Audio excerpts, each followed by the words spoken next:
It feels like it's been an eon since we last got together, but you'll remember I'm Tim. We are on a mad adventure travelling around the world trying to cook a dessert from every country. And today we're off to Moldova. Moldova. Now, I'm going to be honest with you, I did have to look on the map.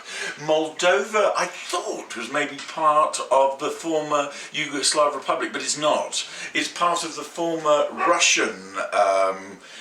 Russian thing? I don't know what you'd call it. CCP is what I remember it as. And it's sandwiched between Ukraine, which is former Russia too, and Romania. And we're going to make a thing called a babka. Quite a wacky one, this one, I think, because it's called a honeycomb cake. And honeycomb instantly reminds me of that divine English sweetie called a crunchy, but this isn't crunchy, it's soft. So it's got lots of holes, and apparently it's a very, very unusual taste. So we're off to Moldova, and it's a babka. This is what you're going to need. We've got 2 cups of flour, regular flour, nothing sassy. I've got a cup and a half of sugar, regular sugar, nothing sassy. Baking soda here, tablespoon and a half, which is a lot, but it's baking soda, not powder. Then, for the wet ingredients, I have got a cup of oil, I think that's canola. I've got 2 1/4 cups of milk. I've made some buttermilk. I learnt this lesson a long time ago. Never buy buttermilk unless you want to drink a litre of buttermilk. You usually only need about a cup. I've got a cup here. It's easy to make. Just pour as much buttermilk as you need into, in my case, a cup, and put a tablespoon of either vinegar or lemon juice, and it will turn into buttermilk in about 20 minutes. And then I've got 10 eggs and a little bit of boozy time, because we all like a little bit of boozy. In this case, rum. I think if you want to be completely authentic, you should use brandy, but rum or vodka is fine. So here we go. Just so you know, I've turned the oven on at 400. It's quite a long baking time for this, a total of 3 hours. So anyway, oven is ready. And I'm going to do the dry ingredients first. So there is my flour, there is my sugar, there is my baking powder. I make it look so easy, don't I? I mean, yeah, that can get out of the way. Then into that I am going to stir my oil so that as much as is possible, all of the ingredients are kind of lightly covered with the oil. So let's give that a quick toss-a-maroo, as we call it in the biz nosy. I hope you've all been well and had a lovely Christmas and New Year and all that stuff. In the recipe it says to coat each thing. That is, I'm assuming coated, but mix it good and proper. There we go. And I think that will be just fine. There it is. Again, flour, sugar, baking soda, and the cup of oil. Next, we are going to add in the wet ingredients. So I'm going to start with my milky. Don't splosh it all in together, because then, well, it'll go all lumpy, won't it? So a little bit at a time. And I'm going to use a whisk. I thought about using a hand blender, and maybe I still will. See how we do here. Whiskey. What it will look like once it's done, and I'm sure you can guess this by yourself, is like a batter, almost like a crepe batter, really. There you go. That's coming in. Obviously, this gets easier the more that you put in. That's well mixed. Another little sploshy. In you go. And la-di-da-da-da-da-da. Never been to Moldova. In fact, I don't think I've even been close. I'd love to hear from you if you have been or from there. I have no pictures of what it might be like, other than it was a former Soviet state. Okay, not a single lump in there, I might add. Beautifully mixed, a very satisfying melange. Here's the buttermilk, which is actually milk with, as I say, I put vinegar in, a tablespoon of vinegar.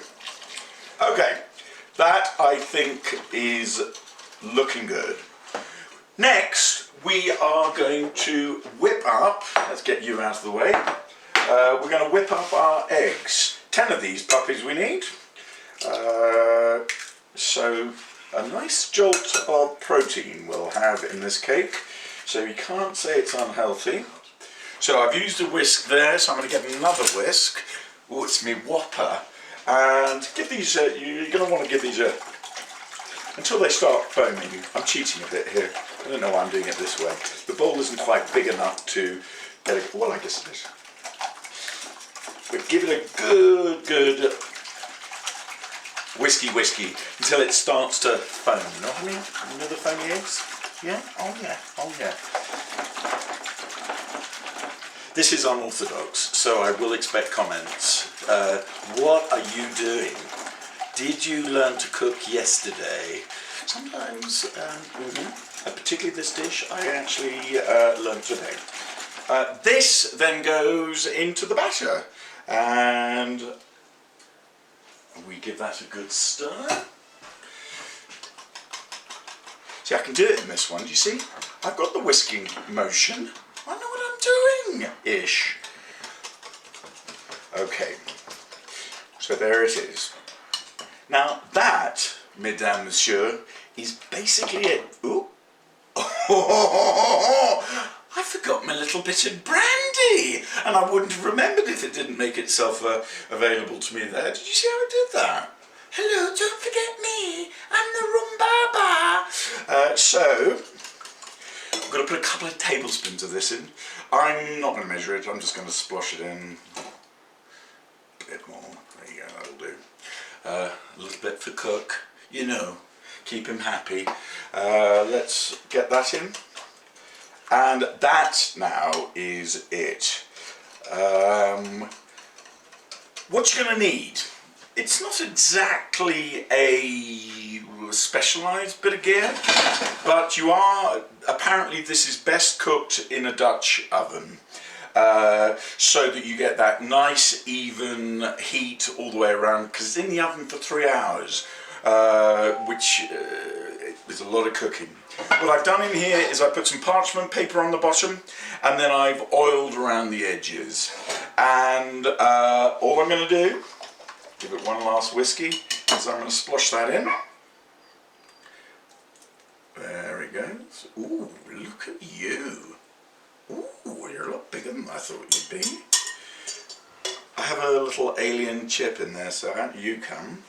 And then I need to cover this with an extra tight seal, a little bit of aluminium foil, or tin foil if you're Canadian, I think, and then in America we call it aluminum foil, I believe, but I could be wrong, I'm not sure.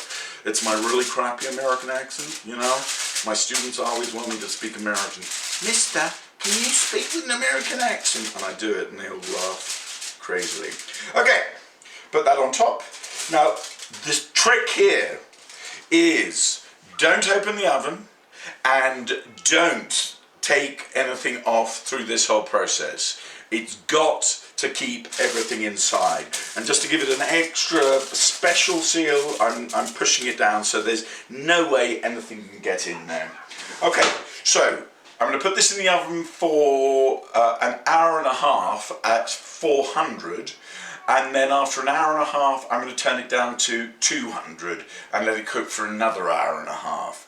So there we go, hour and a half. So now is the time to have a cup of tea, put your feet up, start your memoir even, whatever you like. We'll be back in an hour and a half, and I'll just turn the volume down, turn the heat down, and then we'll see you once it's done. We really want to hear from you. So as you're watching this little flick, if you have a question, or if you have a recommendation, or if there's something that you want to do, you want us to cook from a particular part of the world, then for goodness sake, let us know. And on our YouTubes, you know, do this, or do this if it's dodgy, make a comment. Okay, so it's been an hour and a half. I've turned it down to 200 degrees, and I think I'm moving on to chapter 2 of my memoir. Another hour and a half, and Babka should be ready.